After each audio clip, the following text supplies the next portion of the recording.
벌써 책이 오늘 화요일, 내일 수요일, 이제 이틀만 하면 이제 이 책도 두 번째 책을 다 합니다. 다 읽습니다.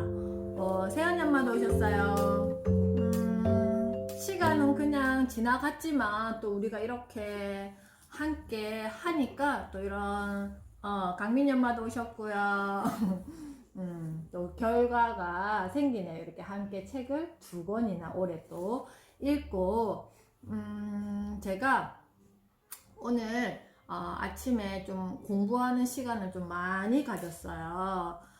그 이유는 계속 이렇게 뭐 이야기해 드리고 싶은 게 너무 많아가지고 이것저것 자료를 이렇게 매칭하느라고 시간을 조금 많이 가졌는데 제가 오랜 동안 그랬던 것 같아요. 오랜 동안 우리 유치원은 엄마가 성장하고 또 엄마가 행복해야, 지우찬 엄마 오셨어요. 아이니 엄마도 오셨어요. 우리 아이가 결국 행복하다. 그리고 또 현장에 계시는 우리 선생님들이 성장하고 우리 선생님들께서 또 행복하셔야지 그 아이들을 만나는 아이들을, 우리 아이가 행복해질 거라고 저는 항상 생각을 했습니다. 그래서 제가 지금 9월부터 이렇게 엄마들을 만나면서 이야기하고 이런 것들은 제가 가진 것들에 한 5% 정도 썰을 풀었나요? 그래서 저는 23년, 지금 유치원을 한 지 23년째 됐잖아요, 올해. 그랬는데 이제는 제가 항상 화두로 뒀던 게 뭐냐 하면은 태준이 엄마도 오셨어요. 하경이 엄마도 오셨어요. 화두를 뒀던 게 내가 행복해야 된다. 저 너무 힘들었거든요, 처음에는. 굉장히 자유롭게 직장 생활을 하던 나라는 사람이, 그리고 내가 하고 싶은 것을 마음껏 다 하던 나라는 사람이 결혼을 하고 또 낯선 일을 이렇게 시작하면서 굉장히, 하민이 엄마도 오셨어요. 힘들고 어려웠는데, 그런데다가 또 여기가 시월드였잖아요. 제가 시어머니 시아버지랑 한 결혼 생활을 시작하면서 나라는 존재가 없어지고, 또 결혼을 하고, 저희 남편이 그때 결혼하고 경기도로 발령받으면서 저는 3년 동안 정말 시어머니 시아버지랑 함께 이렇게 일을 하면서 생활을 했단 말이에요.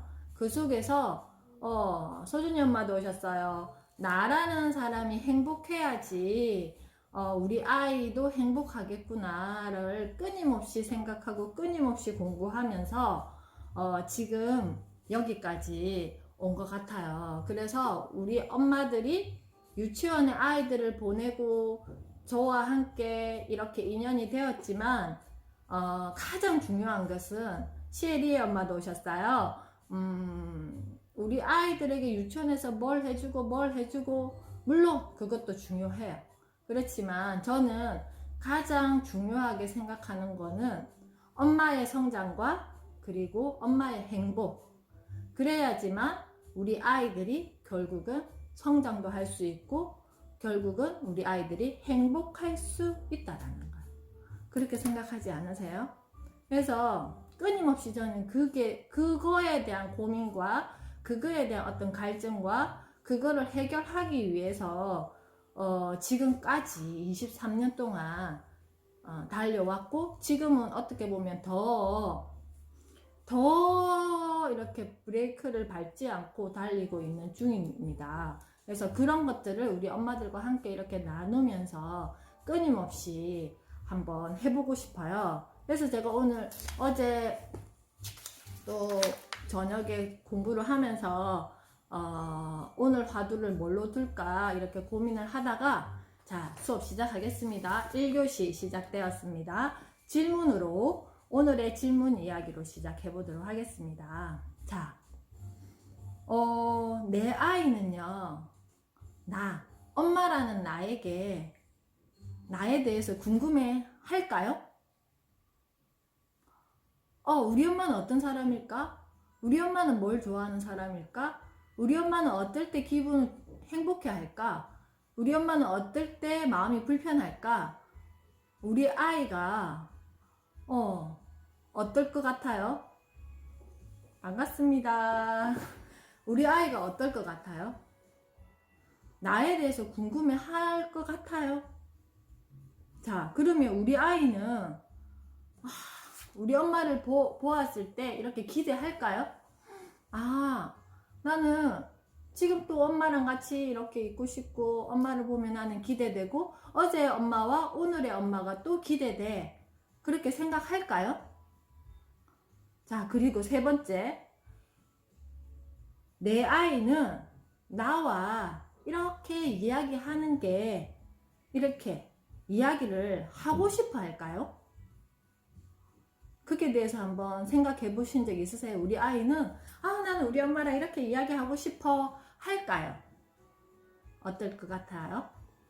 자, 네 번째, 내 아이는 나와 함께 있는 시간을 과연 즐거워할까요? 나는 어때요?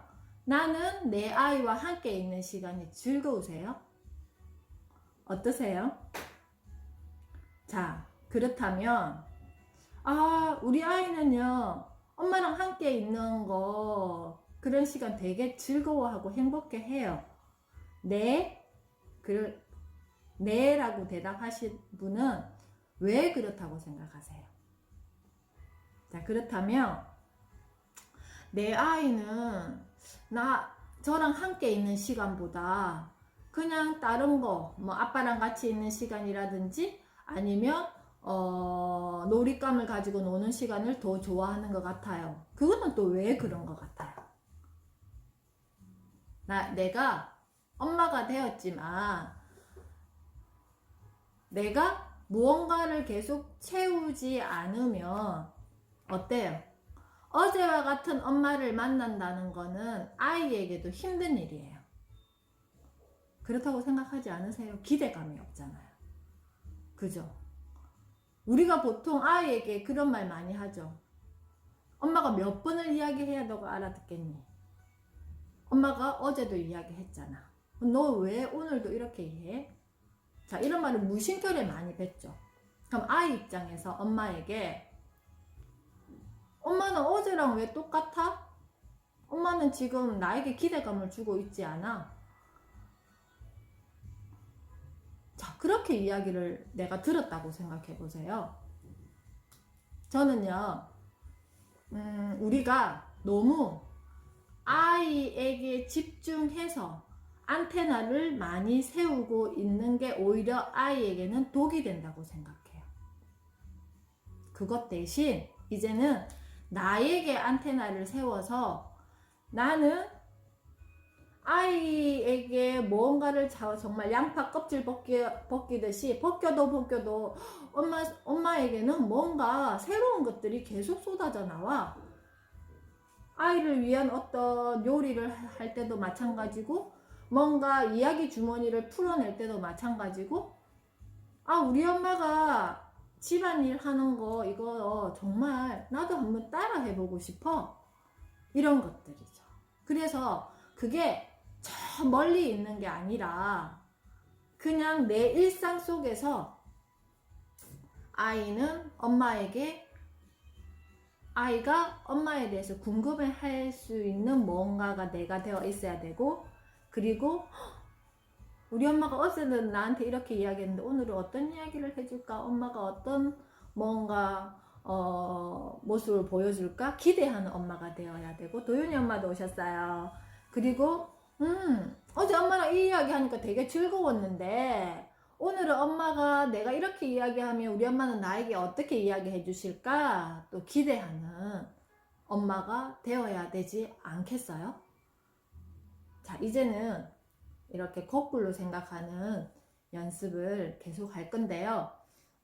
그러려면 매일매일 지금처럼 이렇게 충전하는 시간이 있어야 돼요. 무엇을? 새로운 것들을 충전하고 내가 나 스스로 생각하고 그거에 대해서 나는 지금 정의 내릴 수 있어야 되며 그게 대해서 내가 어떤 대답을 하지 못했을 때는 내가 다시 어떤 지식을 가져와서 책을 보든지 뭘 하든지 나의 공부를 통해서 그런 것들을 해결할 수 있어야 된다고 생각합니다.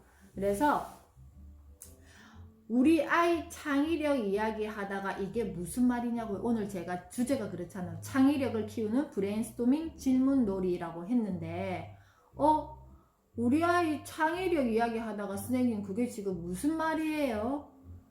궁금하시죠? 오늘은 우리 엄마랑 아이의 창의력, 엄마와 아이의 창의력 이 연결고리를 함께 알아볼 거예요. 무엇을 통해서? 2교시 책 읽기 수업을 통해서 함께 알아보도록 하겠습니다. 왜 제가 이런 질문을 던지고 시작하는지. 오늘은요 14일차입니다. 아이는 질문으로 자란다.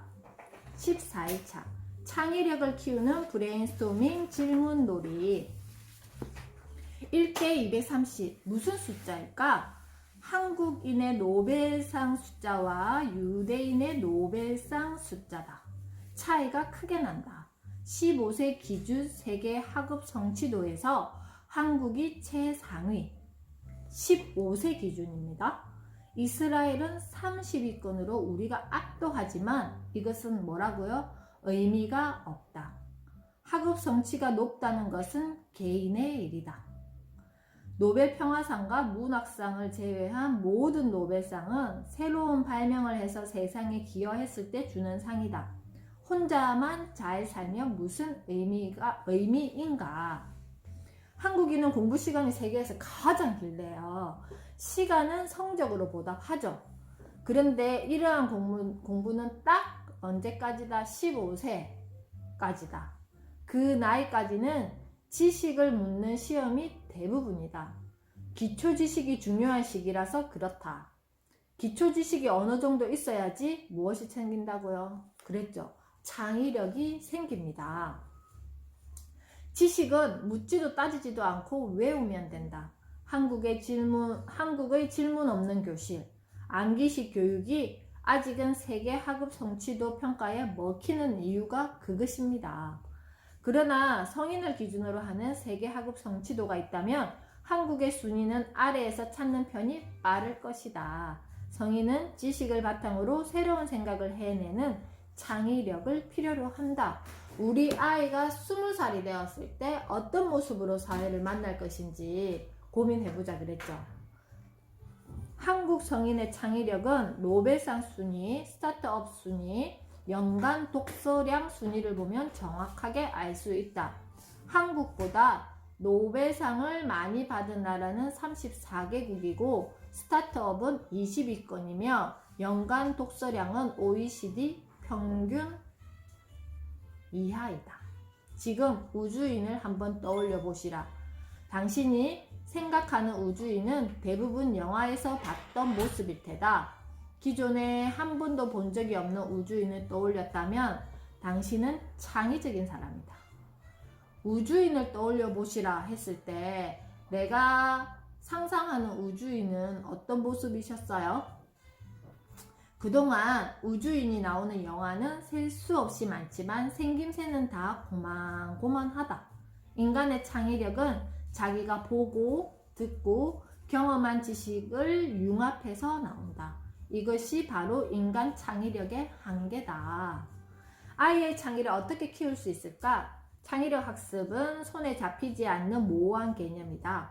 초등학교 정규 과목인 창의적 체험 활동만 봐도 알 수 있다. 선생님과 아이들은 줄여서 창체라고 부른다. 창체는 창의력을 키우기 위해서 만든 좋은 교육 정책 중 하나이다. 창의력에 관심이 많은 나는 아이들에게 창체 시간에 뭐 했니? 라고 가끔 물어본다. 그러면 돌아온 대답은 수학 단원 평가, 애니메이션 만들기, 진도가 느린 과목의 진도 빼기 등이다. 얼마 전 혹시나 해서 아이들에게 또다시 물어봤다. 이날 지우의 대답은 조금 달랐다. 창체 때는 뭐 특별한 게 하는 게 없는데 선생님들에게 창체란 무엇이며 아이들에게 창체란 어떤 의미일까? 어려운 질문이다. 한편으로는 안타깝고 이해도 간다. 선생님 자신이 창의적으로 배우지 않았는데 어떻게 아이들에게 창의력을 가르치나. 그런 선생님들에게 창의력을 가르치라고 하니 답답하다. 내가 경험한 창의력은 어렵지 않았다.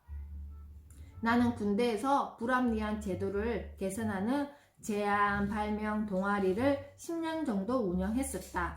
A 병사는 나한테서 처음으로 발명 교육을 받고 국내 발명 대회에 나가서 금상을 받았다. 부상으로 중국 여행권도 받았다. 전역 후에는 한국발명진흥회 자문위원으로 가끔 자문을 하고 있다. 국회에서 일할 때는 발명교육 활성화 지원법을 한 땀 한 땀 직접 작성하고 통과시키는 데 기여했으며 창의력에 관해서는 할 말이 많다. 내가 발명 동아리를 10년 동안 운영해보고 결론 내린 최고의 창의력 학습 방법은 무엇이었을까?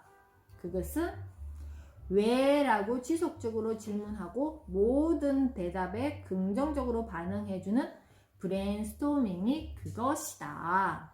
자, 우리 아이들이 프로젝트 활동을 할 때 맨 처음에 하는 게 어떤 주제를 가지고 나는야 산타클로스, 나는야 키즈 산타클로스 프로젝트를 한 달 동안 진행합니다. 그랬을 때, 자, 처음에 이전 경험 나누기를 해요. 그게 뭐냐면은 내가 경험되어 있는 산타클로스, 성탄절, 크리스마스에 대한 어떤 경험치가 뭔지 거기에서 브레인스토밍을 하는 거죠. 내가 경험했던 이전 경험에 대한 것을 어떻게 끄집어낸다는 거예요. 브레인을 어떻게 한다고요? 폭풍우처럼 스토밍을 한다는 게 브레인스토밍인데요. 그렇게 하고 나면 그 어떤 키워드를 가지고 아이들이 비슷한 것끼리 묶는 작업을 유목하라 그래요. 비슷한 것끼리 묶는 작업을 유목하라 그렇게 이야기를 하고요. 유목화된 것을 어떻게 한다? 가지치기를 해서 그 주제에 두고 이렇게 유목화된 것을 나누는 작업을 주제망짝이라고 합니다. 그걸 딱 이렇게 보고 있으면 그래서 여기에서 우리는 어떻게 할까? 자, 해서 시작하는 게 프로젝트 이렇게 활동의 시작 단계인데요. 그것처럼 브레인스토밍은 두뇌라는 뜻의 브레인과 폭풍이라는 뜻의 스토밍이 합쳐진 단어이다. 말 그대로 뇌가 폭풍이 부는 것처럼 활성화된다는 뜻이다. 그러면 선생님 어떻게 평소에 브레인스토밍을 아이들과 할 수 있어요? 질문하겠죠. 브레인스토밍은 새로운 아이디어를 뽑아낼 때 자주 쓰는 회의 기법과 대화 방법의 하나이다. 제가 엄마들께 수업하기 전에 이렇게 질문을 던져서 먼저 워밍업 하는 것도 어떻게 보면 브레인스토밍의 과정입니다. 그냥 지난번처럼 저희가 앞에 일기책 했었잖아요. 엄마의 말습과. 그때는 제가 어떻게 수업했죠? 그냥 톡 캘린더 15분 전에 보내고, 그리고 또 가끔 그냥 뭐 볼만한 어떤 거리가 있으면 던져드리기도 하고, 그리고 나서 바로 책 읽기 수업을 했어요. 그랬을 때와 지금은 어떤 주제를 오늘 수업할 건데 한번 이렇게 한번 엄마의 브레인을 어떻게 해보자, 스토밍 해보자는 결국 뭐였어요? 질문이었잖아요. 그것을 내가 한번 생각해보고 여기 수업에 들어왔을 때와 그냥 또 일과가 바쁘기도 하고 어떤 이유에든지 그냥 처음부터 여기 그냥 그거 보지 않고 왔을 때하고는 큰 차이가 있다고 생각합니다. 내가 한번 생각을 거르고 한번 생각을 해보고 그에 대한 어떤 나만의 답을 내보고 여기에 참여했을 때와 그런 거죠. 그랬을 때는 이야기거리가 다양해져요. 이미 브레인이 한번 스토밍 되어 있기 때문에. 그래서 대화 참여자들이 어떠한 의견을 제시해도 긍정적으로 수용해주면서 다양한 창의적인 아이디어를 끄집어내는 기법이다. 어떤 문제를 해결할 때, 불합리한 제도를 개선할 때, 발명대회를 앞두고 기발한 발명 아이디어를 생각해낼 때마다 나는 병사들과 모여서 브레인스토밍 대회를 했다. 평소 말주변이 없는 사람도, 자신의 의견을 잘 말하지 않는 내성적인 사람도 브레인스토밍을 하면 수다쟁이가 되었다. 우리 아이들에게 지난주 그 페트병을 가지고 1년 복돼지 만들기 활동 하자 그랬잖아요. 그랬을 때는 자, 페트병을 가지고 이렇게 복돼지 만들기 하는 어떤 활동들을 어떻게 할 수 있겠어요? 미리 아이들에게 스토밍을 할게요. 페트병, 우리가 1년 동안 뭔가 마음을 담을 수 있는 복돼지를 만들 거야. 우리 집 복돼지를. 그러면 이거를 아이들과 함께 브레인스토밍 할 수 있겠죠. 엄마 복돼지가 뭔데? 페트병으로 어떻게 복돼지를 만들어? 그러면 여기다 우리 마음을 담을 거야. 그러면 어떻게 할 수 있을까? 이렇게 아이들과 충분히 브레인스토밍 하고 나서 얻은 결과물과 앉아봐봐, 앉아봐봐. 엄마가 오늘 이거 준비했어. 이렇게 해서 우리 이렇게 저금통 같은 거 돼지 모양으로 만들어 보자. 이렇게 했던 것과 어때요? 결과물은 같을지언정 그 과정에서 엄청난 차이가 있겠죠. 그런 것처럼 무슨 말이든지 칭찬하고 긍정적으로 받아주니까 기분이 좋아지면서 뇌에 폭풍이 몰아친 것이다. 칭찬은 고래도 춤추게 한다고 하지 않던가? 그때 한 가지 깨달은 사실이 있다. 모든 사람에게는 창의성이 잠재되어 있다는 것을 말이다. 자, 이렇게 질문해주지 않으면 저 속에 깊숙이 있는 게 어때요? 나올 기회를 만나지 못한다는 거예요. 아시겠죠? 그래서 모든 사람들에게는 창의성이 잠재되어 있다고 했어요. 그죠? 얼마 전 강의를 나갔다가 질문을 받았다. 아이들의 창의성을 키우기 위해서는 어떤 노력을 해야 하나요? 어떤 노력을 해야 할까요? 여기 저자는 두 가지를 이야기했습니다. 첫 번째, 어떤 현상과 문제에 대해서 아이에게 질문을 많이 하세요. 질문을 받은 아이는 본능적으로 어떻게 하게 돼 있어요? 답을 찾아서 말하게 됩니다. 부모에게 자신이 찾은 대답을 말하려면 머릿속에서 자신의 생각을 어떻게 해야 될까요? 정리하고 필터링하는 과정이 필요합니다. 그 과정에서 좋지 않은 아이디어는 탈락하고 새로운 아이디어가 떠오릅니다. 저에게 아침에 질문을 받았을 때의 하루와 질문을 받지 않고 그냥 지냈을 때 하루는 내가 좀 피곤해지기도 해요. 왜냐하면 그 질문을 안 받았을 때는 그냥 생각 안 해도 되는 건데 이렇게 질문을 받고 나니까 생각해야 되잖아요. 그러면 거기에 대해서 내가 그 과정이 좋든 좋지 않든 어때요? 새로운 생각이 들어온다라는 거예요. 무엇을 통해서? 질문을 통해서. 그죠? 두 번째는 반응입니다. 창의성은 결국 자기가 알고 있는 기존의 지식을 합쳐서 새로운 지식을 만들어내는 겁니다. 창의성은 결국 뭐예요?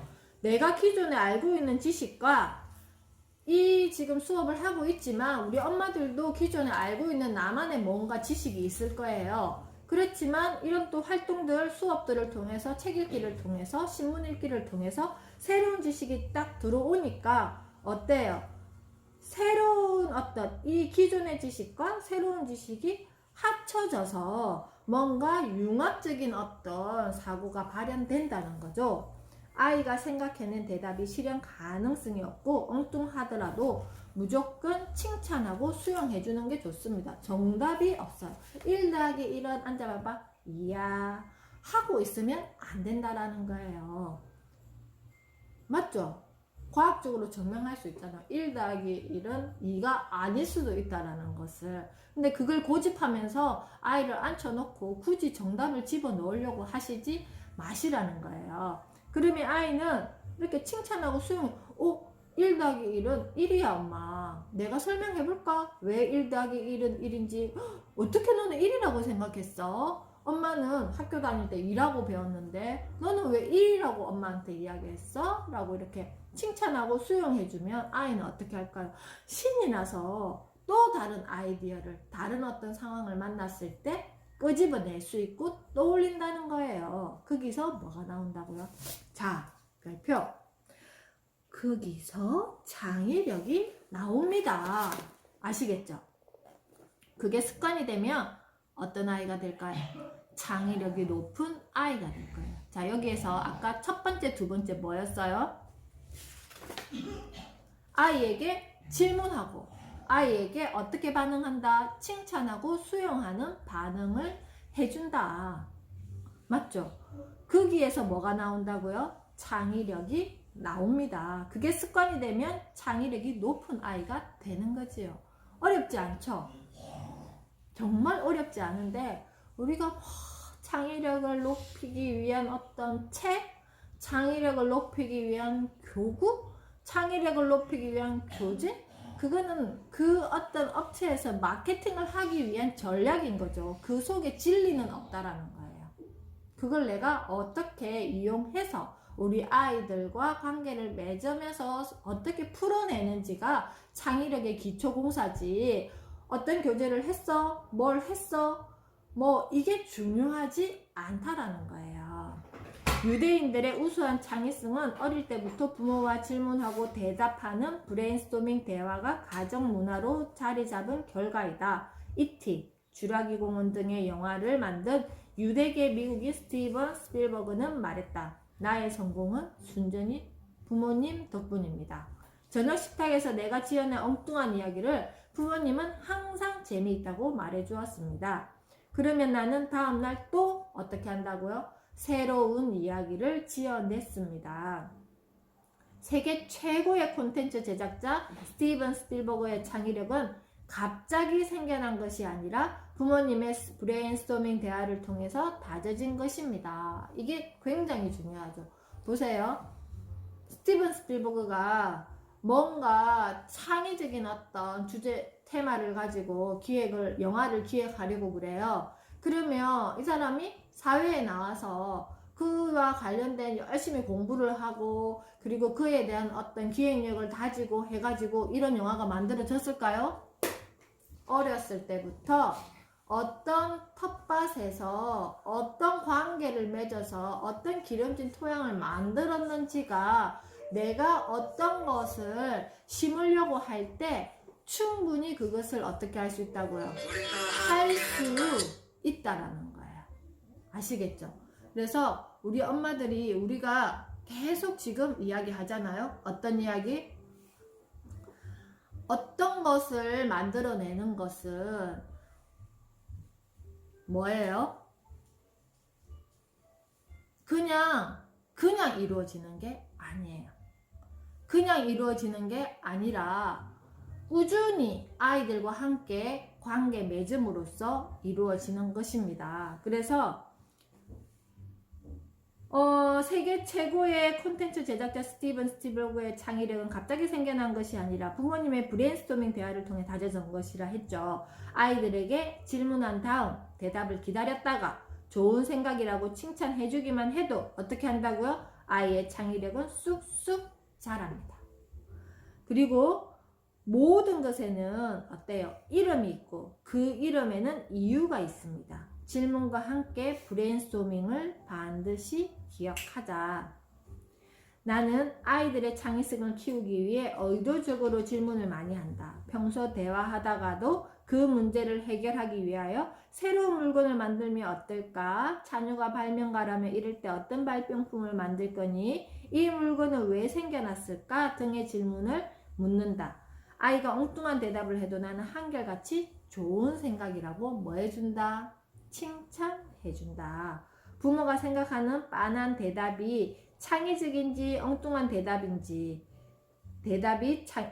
창의적인지 엉뚱한 대답이 창의적인지 생각해보면 칭찬의 이유를 알 수 있을 것이다. 뭔지 아시겠죠? 자, 그래서 우리 아이들이 평소에 어떻게 한다? 그냥 하는 말들, 나에게 와서 하는 말들 그냥 흘려 듣지 마시라는 거예요. 이거를 내가 어떻게 아이들의 어떤 그런 어떤 연결고리에서 내가 어떤 질문을 해줄까? 그리고 저 질문을 했을 때 아이들은 어떻게 나에게 이야기를 할까? 이런 것들을 충분히 아이들과 브레인스토밍을 통해서 반응하면서 이루어내면 어떨까 생각을 합니다. 자, 그리고요, 내일은요, 책 수업은 마지막입니다. 그래서 내일은 문제 해결력을 키우는 질문 대화법으로 마지막 책 수업 마칠 거고요. 목요일에는요, 제가 책거리 어떤 일정을 이렇게 두었는데, 그때 뭔가 특별한 어떤 그 수업을 준비했어요. 그래서 내일 제가 수업 마지막 때 알려드리도록 하겠습니다. 자, 3교시 시작하겠습니다. 오늘의 신문으로 살펴보는 오늘과 미래. 제가 오늘 신문을 딱 펼쳤는데요. 맨 첫 번째 장 신문 기사가 이거였어요. 자, 독일 메르겔 총리의 솔직한 소통. 자, 코로나 극복에 프랑스가 사상 최대 예산이 필요하다고 합니다. 그래서 2023년부터 그 나라 빚을 갚아야 한다고 독일 국민들에게 발표를 했대요. 자, 여기에서 우리가 어떤 엄마로서 무엇을 배워야 되는지 한번 짚어보도록 하겠습니다. 엄마가 이렇게 살림을 살다 보면 예산이 초과하고 예산이 가게의 어떤 가게비가 부족할 때가 있어요. 그럴 때 우리 엄마들은 어떻게 하세요? 아이들에게 나의 어떤 우리 가정의 어떤 경제에 대해서 솔직하게 저는 이야기를 할 수 있어야 된다고 생각합니다. 그래야지만 아이가 경제의 어떤 기초 교육이 이루어진다고 생각해요. 그래서 얼마 전에 있었던 일인데요. 저희 이제 그 큰아이 같은 경우에는 성인이 되었잖아요. 그래서 제가 휴대폰 비용만 26살 2월까지 납부해주고 용돈을 아이가 직접 독립했어요. 독립을 했다는 거는 뭐냐면은 자기가 직접 방학 동안이라든지 아니면 이렇게 아르바이트를 해서 자기 용돈을 벌겠다고 했는데 자기가 이제 아르바이트를 하고 한 달 뒤에 후불제로 임금이 지불되기로 하면서 아마 자기가 쓸 돈이 좀 모자랐나 봐요. 그래서 저한테 50만 원을 갑을 해갔어요. 그러다 보니까 우리 작은 아이가 저한테 엄마 나 미리 나중에 설날 용돈 받으면 줄게. 나 이 옷 청바지 뭐 사고 싶은데 사면 안 돼? 그래서 제가 뭐라고 그랬게요? 아이에게 당연히 엄마가 옷을 사줘야 돼. 저는 그런 원칙은 아니에요. 오빠가 이렇게 사정으로 엄마에게 돈을 가불해 갔기 때문에 지금 엄마가 너 이렇게 청바지 사줄 수 있는 여유가 없어. 이번 달에 엄마의 어떤 그 생활비는 이 정도밖에 없기 때문에 너에게 이렇게 사줄 수 없어. 아이가 어떻게 할까요? 왜? 이렇게 하지 않았어요. 그래? 그러면 알았어. 그럼 내가 그냥 이걸 안 살게 라고 이야기했어요. 그런 것처럼 뭔가 나에 대해서 저는 솔직해야 된다고 생각해요. 어떤 가게에 대한 경제력에 대한 거든지 뭐 한 달 생활비에 대한 거든지 아이가 뭐 터무니없이 뭘 이렇게 계속 사달라고 하면 아이에게 구체적으로 어떻게 할 수 있어야 된다고요? 이야기할 수 있어야 되고 너의 어떤 용돈에 대한 이야기라든지 뭐 뭔가 그냥 엄마의 어떤 돈을 함부로 이렇게 쓰는 게 아니라 뭔가 용돈에 이만큼이면 이만큼 안에서 너의 어떤 한 달 살림을 살고 모자랐을 때는 빌려가든지 그리고 그런 어떤 장부를 적어놔야죠. 아이가 미리. 그래서 지금도 우리 작은 아이는 미리 제가 추석 때 자기 옷을 추석 전에 샀던 게 있어가지고 저한테 빌려간 돈이 있는데 저는 이제 적어 놓지는 않았는데 아이가 자기 핸드폰에 그걸 적어 놨어요. 그래서 3만 얼마인가 아직 남아있대요, 엄마한테. 그래서 용돈 받을 때 뭐 어쩔 때는 자기가 정해요. 엄마 이번 달에는 5,000원 빼고 줘. 그러면 얼마 남았어? 이걸 계속 저한테 피드백을 해줘요. 그런 것처럼 우리가 이런 어떤 기사를 봤을 때 나에게 이렇게 접목시켰을 때 그런 것들 솔직하게 이렇게 이야기했을 때 독일 국민들이 어떻게 생각하겠어요? 나라의 빚이 이만큼 있네? 그러면 우리가 코로나 때문에 지금 힘든 21년, 22년을 보내지만 또 23년부터는 세금을 잘 내고 허리띠 졸라매서 이 나라의 빚을 갚아야 되겠다라는 마음이 생기겠죠. 그런 것처럼 평소에 우리가 아이들에게도 어떻게 해야 된다고요? 솔직한 소통을 이렇게 충분히 할 수 있어야 됩니다. 이것을 엄마 리더십이라고 신문기사에서는 이야기를 했습니다. 두 번째 기사입니다. 모방형 대입제도 고쳐야 나라 먹여 살릴 인재 쏟아진다. 왜 고쳐야 되죠? 모방형 대입제도. 우리가 지금까지 수능을 보고, 저는 학력고사 세대지만 암기 지식으로 시험을 봤잖아요. 그런데 대학이 나서서 어떻게 해야 된다고요? 창조형 인재를 선발해야 된다고 합니다.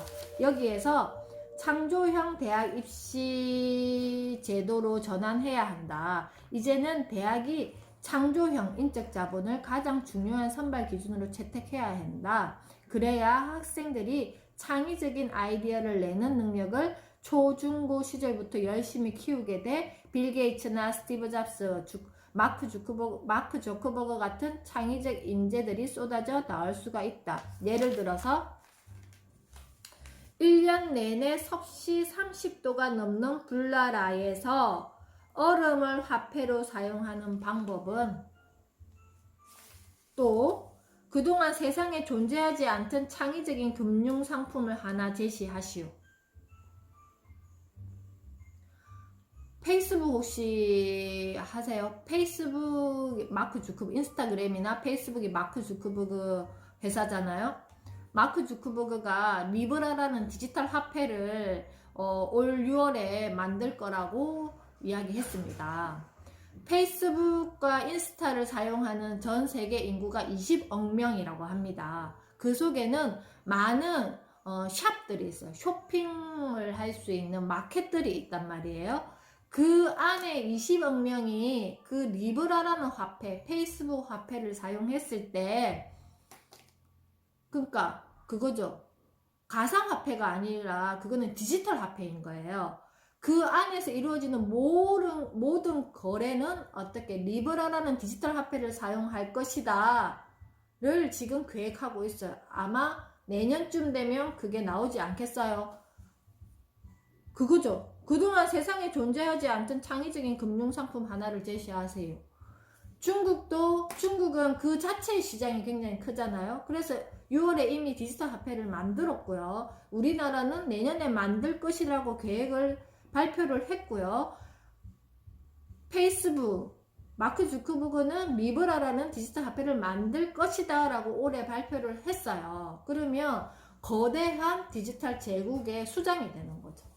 이제는 그런 세상이 되었어요. 자, 그런 거죠. 그래서 이제는 학생들이 초중고 시절 생각해낸 창의적 아이디어를 등록하는 학생 아이디어 등록 시스템을 도입하고, 대학이 이를 어떻게 한다고요? 평가 자료로 사용하는 방안을 도입할 수 있다. 뭔지 알겠어요? 이렇게 엄마와 가정에서 이렇게 이야기를 하다가 아이디어가 있어. 그러면 아이디어 뱅크가 있는 거예요. 거기에다가 어떻게 한다고요? 학생 아이디어 등록제를 해서 내 아이디어를 계속 정립시키면 어떤 데이터가 정립되겠죠. 그리고 그거는 나의 어떤 성적표인 거죠. 그래서 초등학교 때, 중학교 때, 뭐 유치원생들도 포함할 수도 있겠죠. 그리고 고등학교 때 그렇게 정립된 나의 학생 아이디어를 이렇게 등록해 놓으면 내가 원하는 대학을 가고자 할 그 시점에 그것을 끄집어내 와서 어떻게 한다고요? 평가 자료로 사용할 방안을 도입할 수 있다라고 했으면 이제 도입할 거예요, 아마. 뭔지 아시겠죠, 이게? 그래서 창의적인 아이디어는 기본적으로 남과 달라야 하기 때문에 평가자들은 서로 비슷한 답에 대해서는 창의성을 어떻게 한다고요? 낮게 평가한다. 우리가 지금까지 보아왔던 기술 발달로 암기 지식을 통해서 봤던 수능은 답이 정해져 있는 거죠. 근데 이게 없어져야 된다는 거죠. 그래서 올해 수능 안 보고 선발된 학생이 20만 명. 그래서 대학이나 고교 학생도 이제는 수능을 외면하는 시대가 되어버렸어요. 수시로 입학한 학생이 성취도가 더 높다고 합니다. 그래서 이거는 제가 주말에 신문을 스크립 해놨던 건데요. 이제는 대학에 우리가 뭐 선호하는 대학들이 있었잖아요. 스카이대라고 오랫동안 그게 고정되어 있었죠. 그 서울대, 고려대, 연세대가 이제는 순위가 바뀌어 버렸어요. 서울대, 성균관대, 한양대, 중앙대, 서강대. 왜 바뀌었을까요?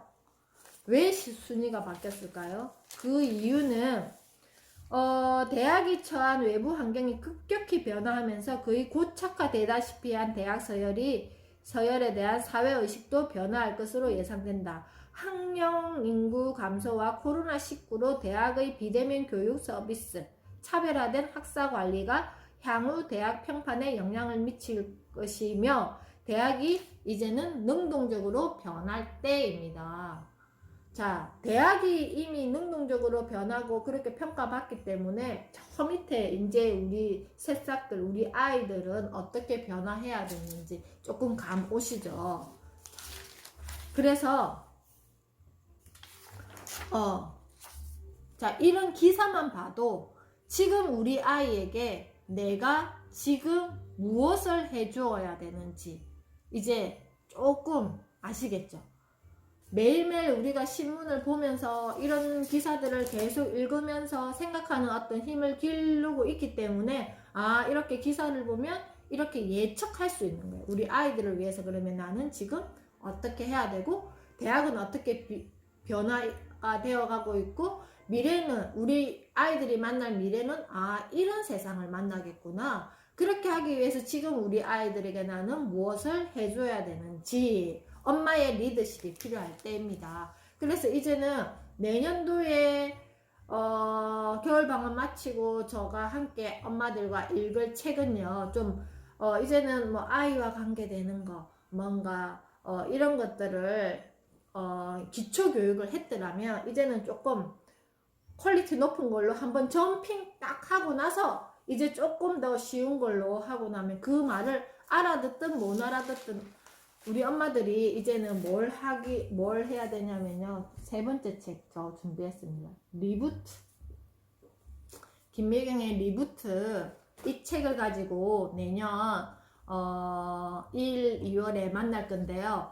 자, 이 책을 읽으면서 우리가 한번 21년을 도약하기 위한 리부트를 함께 해볼 거예요. 그래서 제가 왜 이렇게 매일 엄마들과 공부해야 되냐고 이야기를 하느냐 하면은 이런 것들을 이제는 볼 수 있는 안목을 가지고 결국 우리 아이들에게 어떤 것들을 내가 도와줘야 되는지 엄마의 리더십을 길러주기 위함입니다. 이런 것들이. 그래서 제가 우리 아이가 처음에 중학교 들어갔을 때 선생님을 찾았어요. 어떤 선생님? 어떤 생활 속에 어떤 이런 지식 어떤 것들을 스토리를 가지고 수학적 관점을 기를 수 있게 도와줄 수 있는 선생님.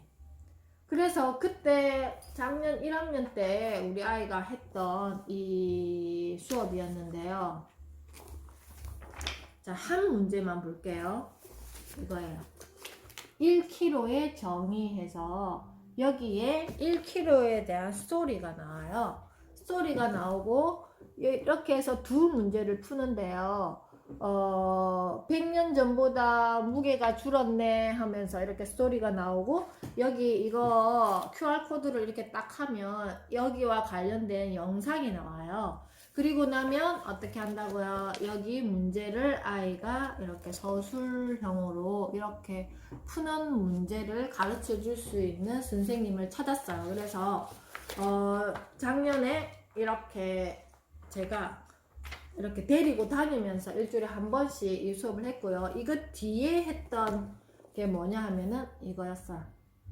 핀란드 중학교 수학 교과서를 이렇게 아이가 했습니다. 왜 이렇게 했을까요? 왜? 이거는 아이의 어떤 성적하고도 전혀 상관없는 거였는데 수학적 어떤 관점을 가질 수 있는 아이로 저는 키우고 싶었어요. 그게 어떤 점수와 관련되어 있는 게 아니라 일상생활에서 그런 어떤 능력을 도와주고 싶었고, 그리고 중1은 자유학년제이기 때문에 시험이라든지 교과에 별로 집중을 안 해요. 그래서 이런 시간을 가질 수 있었죠. 그래서 우리 엄마들도 이제는 아이들을 위해서 내가 지금 뭘 준비해야 되고 어떻게 도와줘야 되고 하는 어떤 리더십을 발휘할 때입니다.